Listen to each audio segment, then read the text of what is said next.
সুপ্রিয় দর্শক, আসসালামু আলাইকুম। আপনাদের সবাইকে স্বাগত জানাচ্ছি এখনকার আলোচনায়। আপনাদের সঙ্গে আছি আমি সিরাজুল ইসলাম। দর্শক, ইরানের বর্তমান পরিস্থিতি অনেকটা সেই যুদ্ধের আগের পরিস্থিতির মতো।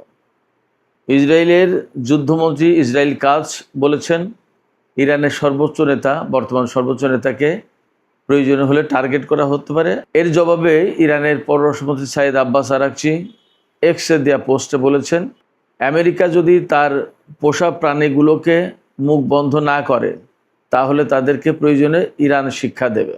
এরপরে মার্কিন প্রেসিডেন্ট ডোনাল্ড ট্রাম্প বলেছেন, ইরানের সাথে তাদের খুব ভালো আলোচনা চলছে, সব কিছু ঠিকঠাক, এবং ইরান পরমাণু নিরস্ত্রীকরণের ব্যাপারে খুব ভালো সহযোগিতা করছে।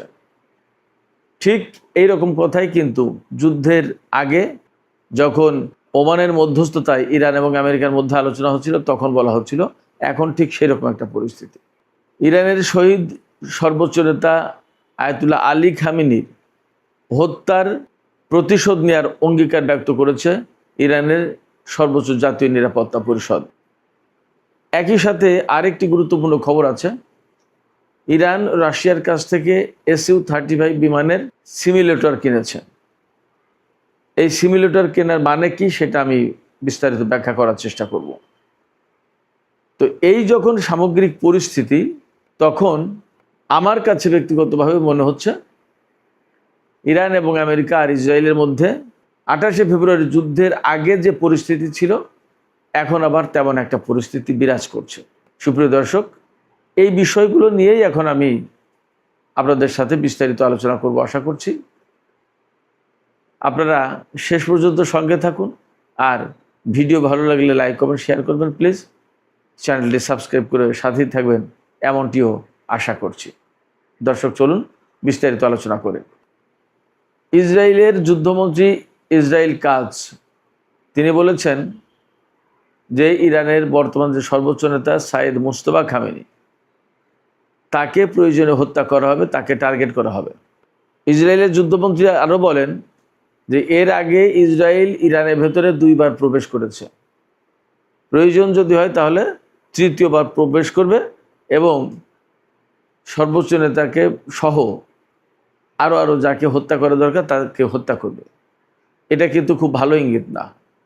ভালো ইঙ্গিত না এই অর্থে বলছি, ইসরায়েল এর আগে যতবার বলেছে ততবার কিন্তু ইরানের ভিতরে হত্যাকাণ্ড চালিয়েছে, এবং তারা খুব পরিকল্পিতভাবে গত 3 বছর ধরে মধ্যপ্রাচ্যের ইসরায়েল বিরোধী যত গুরুত্বপূর্ণ নেতা তাদের সবাইকে হত্যা করেছে।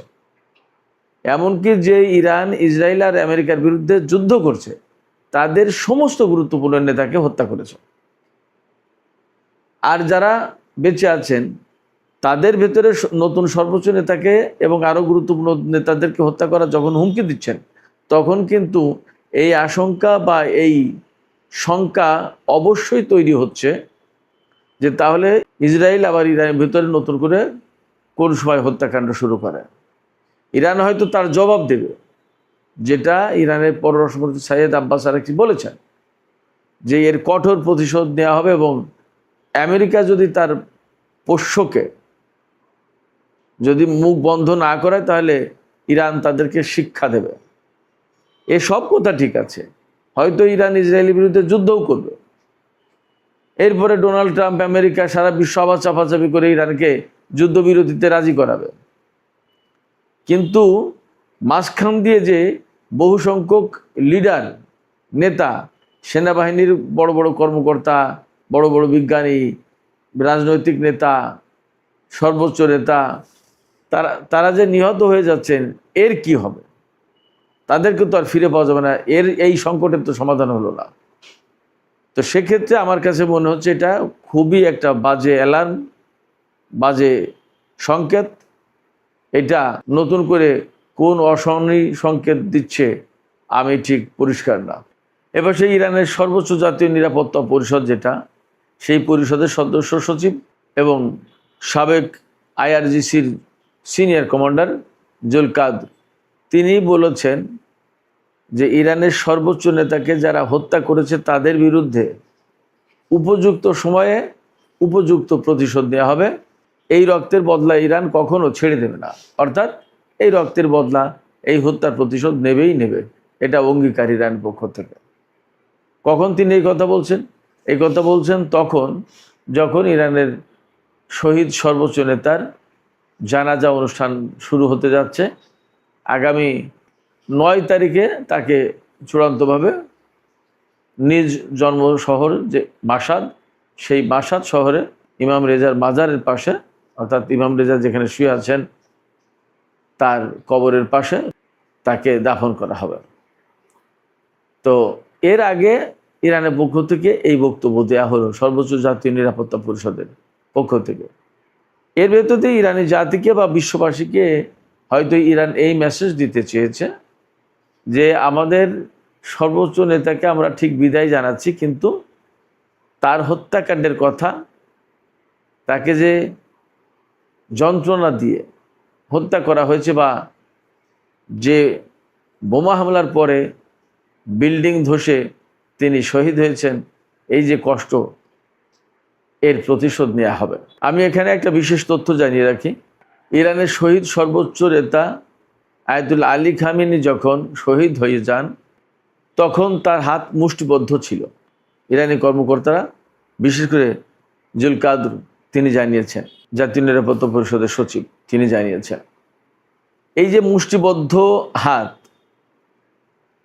এটা কিন্তু একটা বিশেষ সিগন্যাল বহন করছে, অর্থাৎ প্রতিরোধ অব্যাহত থাকা, তারপরে ইরানি জাতিকে শক্তভাবে দাঁড়ানো, বিভিন্ন ধরনের সিগন্যাল বহন করছে। এই জায়গা থেকে ইরানি জাতি, আমি নিশ্চিত তারা একটা শিক্ষা নেবে এবং এই যে ইরানের সর্বোচ্চ নেতার যে মুষ্টিবদ্ধ হাত তারা দেখেছে, এই হাত যে সিগন্যাল তাদের জন্য দিয়েছে সেই সিগন্যালের বাস্তবায়ন তারা করবে। অর্থাৎ তারা প্রতিশোধ আজ হোক কাল হোক নেবেই।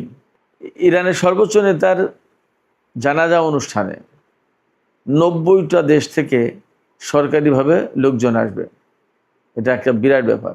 এবং বলা হচ্ছে যে 2 কোটির বেশি মানুষ এই জানাজায় অংশ নেবে। তো যখন সর্বোচ্চ নেতার জানাজা হতে যাচ্ছে তার আগে কিন্তু ইসরায়েল এই বক্তব্য দিল। আবার ডোনাল্ড ট্রাম্প কিন্তু ইরানকে এই সময় বেশ প্রশংসা করে বক্তব্য দিচ্ছে যে না, চমৎকার আলোচনা হচ্ছে, একটা বেটার ডিল আমরা আশা করছি, ইরানকে ডিনিউক্লিয়ারাইজেশনের জন্য আমরা অনেক দূর পথ এগিয়ে গেছি, এইটা সেটা বহু কিছু।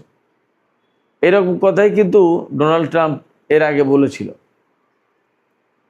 যখন 28শে ফেব্রুয়ারি ইরানের বিরুদ্ধে যুদ্ধ শুরু করে আমেরিকা এবং ইসরায়েল, তার আগে কিন্তু পরমাণু আলোচনা চলছিল এবং সুইজারল্যান্ডে নেক্সট টাইম যে আলোচনাটা বসার কথা ছিল, যেদিন যুদ্ধ শুরু হলো তার সম্ভবত 1 দিন বা 2 দিন পরেই বসার কথা ছিল এবং তাতে ভালো কিছু একটা রেজাল্ট আসবে সবাই বলছিল এরকম।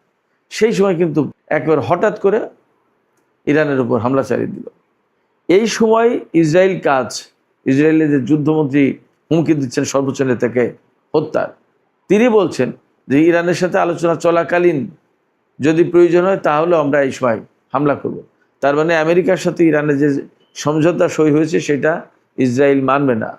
এবং আমার কেন যেন সন্দেহ সংশয় হচ্ছে যে এই সময় যে কোনো মুহূর্তে ইসরায়েল আমেরিকা 2 জন মিলেই ইরানের উপর হামলা চালাতে পারে। সুপ্রিয় দর্শক, আজকে বুধবার 1 জুলাই।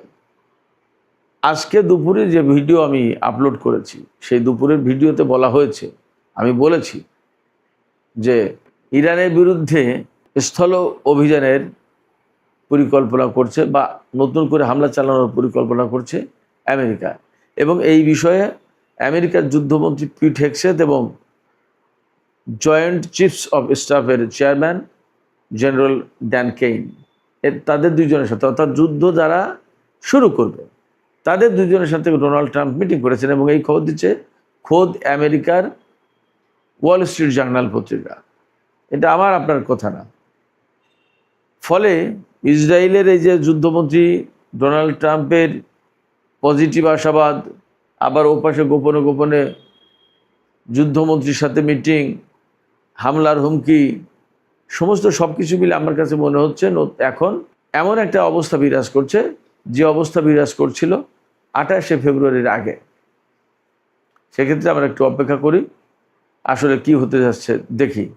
এদিকে ইরান কিন্তু রাশিয়ার কাছ থেকে SU-35 খুব অত্যাধুনিক জঙ্গি বিমান, যুদ্ধ বিমান, এই SU-35 ট্রেনিং সিমুলেটর কিনেছে। এই ট্রেনিং সিমুলেটর কেনা মানে হচ্ছে যে ইরান এই যুদ্ধ বিমান হাতে পেতে যাচ্ছে, আর এই ট্রেনিং সিমুলেটর থাকা মানে আসল যুদ্ধ বিমান ছাড়াই ইরানের পাইলট এবং ক্রুরা ভার্চুয়াল পরিবেশে তাদের প্রয়োজনীয় সমস্ত প্রশিক্ষণ কমপ্লিট করতে পারবে। আর SU-35 বিমানের ট্রেনিং সিমুলেটর কেনার মানে আর একটা আছে, সেটা হচ্ছে যে এই বিমান খুব দ্রুতই ইরান হাতে পাবে। তার আগে এই সিমুলেটর দিয়ে তাদের প্রয়োজনীয় সমস্ত প্রশিক্ষণ, পাইলট এবং গ্রাউন্ড ক্রু তাদের সমস্ত সব ধরনের পরীক্ষা এবং প্রস্তুতি কমপ্লিট করে ফেলা হচ্ছে, যাতে বিমানটি অর্থাৎ এই SU-35 যুদ্ধ বিমান আসার সাথে সাথেই ইরানের পাইলট এবং ক্রুরা তা ব্যবহার করতে পারে। আর একটা লক্ষণ আমি আপনাদেরকে বলি, মার্কিন শেয়ার মার্কেটে কিন্তু পতন হয়েছে। আজকে আমেরিকার প্রায় সব শেয়ার মার্কেটে দরপতন ঘটেছে। কেন? ইরান এবং আমেরিকার মধ্যে অ্যাকচুয়ালি কিন্তু এই মুহূর্তে উত্তেজনা বিরাজ করছে। ইরান একদম সুস্পষ্ট করে বলেছে আজকে, কাতার তাদের ভিতরে ছোটোখাটো একটা আলোচনা হচ্ছে, সেখানে মেইনলি ইরানকে যে আটকে থাকা সম্পদ ফেরত দেবে এই সমস্ত ব্যাপারে নানান কথা হচ্ছে। এটা নিয়ে কিন্তু আমেরিকার তাল বাহানা করছে। ইরান এই জায়গায় পরিষ্কার করে বলেছে যে আমাদের বক্তব্য একদম ক্লিয়ার অ্যান্ড লাউড, হরমুজ প্রণালী আমরা নিয়ন্ত্রণ করব এবং জোর করে হলেও হরমুজ প্রণালী থেকে আমরা টোল আদায় করব, ফি আদায় করব। এটা ইরানের বক্তব্য। তো এখন যখন ইরান এরকম শক্ত কথা বলছে, তার মানে কি আমেরিকার যে মনোভাব তাতে হরমুজ প্রণালীতে ইরানকে কোনো মতে টোল নিতে দেবে না। আর ইরান বলছে যদি প্রয়োজন হয় তাহলে আমরা বল প্রয়োগ করে জোর করে হলেও আমরা টোল নেব। তার মানে দাঁড়াচ্ছে যে আমেরিকা এবং ইরানের অবস্থান এই হরমুজ প্রণালী ইস্যুতে একদম সম্পূর্ণ দুই রকম ভিন্ন। তা দুই রকম এবং ভিন্ন যখন হচ্ছে, তখন তাহলে চুক্তি তারা কি বাস্তবায়ন করবে এবং তাদের ভিতরে কি করে চুক্তি হবে? ফাইনালি হবে না। অথচ ইরান কিন্তু দাবি করছে যে 14 দফা সমঝোতা সই হয়েছে, এই 14 দফা সমঝোতা স্মারকে পরিষ্কার করে বলা হয়েছে যে এই 60 দিনের সময়কাল, যেটা এই 60 দিনের ভেতরে ইরান হরমুজ প্রণালীতে কোনো টোল নেবে না বা ফি নেবে না। এরপরে গিয়ে ম্যানেজমেন্টের দায়িত্ব তাদের হাতে থাকবে এবং সেখান থেকে ফি নেবে। অথচ এখন আমেরিকা বলছে ভিন্ন কথা, তার বিপরীত কথা বলছে। এই অবস্থায় একদম পরিষ্কার যে ইরান এবং আমেরিকার মধ্যে হরমুজ ইস্যুতে একেবারে যথেষ্ট পার্থক্য আছে, মতভেদ আছে। এরপরে তো আসল ঘটনা পরমাণু ইস্যু নিয়ে। পরমাণু ইস্যু নিয়ে ডোনাল্ড ট্রাম্প বা আমেরিকা বা ইসরায়েলি লবির চাপে মার্কিন প্রশাসন অবশ্যই বলবে যে পরমাণু কর্মসূচি টোটালি বাদ দিতে হবে, ইউরেনিয়াম যেগুলো আছে সেগুলো দিতে হবে, ইউরেনিয়াম সমৃদ্ধ করতে পারবে না, এটা সেটা বহু কিছু। তো যখন এইগুলো বলবে তখন ইরান এর একটাও মানবে না। এইভাবে যদি তা না মানে তাহলে চুক্তি হবে না। তাহলে কি দাঁড়াবে? তাহলে হয় আমেরিকাকে চুপ থাকতে হবে, না হলে ইরানের বিরুদ্ধে যুদ্ধ করতে হবে। যখনই ইরানের বিরুদ্ধে যুদ্ধ করতে আসবে তখনই ইরান অবশ্যই তার পাল্টা জবাব দেবে। সেক্ষেত্রে এই চুক্তি, এই যে পরিস্থিতি, তাতে যে সমস্ত কথাবার্তা, শেয়ার মার্কেটের পতন, ডোনাল্ড ট্রাম্পের ইতিবাচক ইঙ্গিত, ইসরায়েলের যুদ্ধমন্ত্রীর ইরানের সর্বোচ্চ নেতাকে হত্যার হুমকি, ইরানের পক্ষ থেকে পাল্টা প্রতিশোধের হুমকি, হরমুজ প্রণালীর কন্ট্রোল না ছাড়ার ঘোষণা, সমস্ত সব কিছু মিলে পরিস্থিতি আমার কাছে মনে হচ্ছে অত্যন্ত জটিল, ঘোলাটে। এবং এই ঘোলাটে পরিস্থিতি ধীরে ধীরে আমার কাছে মনে হচ্ছে ইরান, ইসরায়েল এবং আমেরিকার মধ্যে নতুন করে সংঘাতের সৃষ্টি করতে পারে, নতুন করে আমরা আবার যুদ্ধ দেখতে পারি। আসলে এই পরিস্থিতিতে কি হতে যাচ্ছে আমরা নিশ্চিত নই। আমি জাস্ট আমার বিশ্লেষণ, পর্যবেক্ষণ তুলে ধরলাম।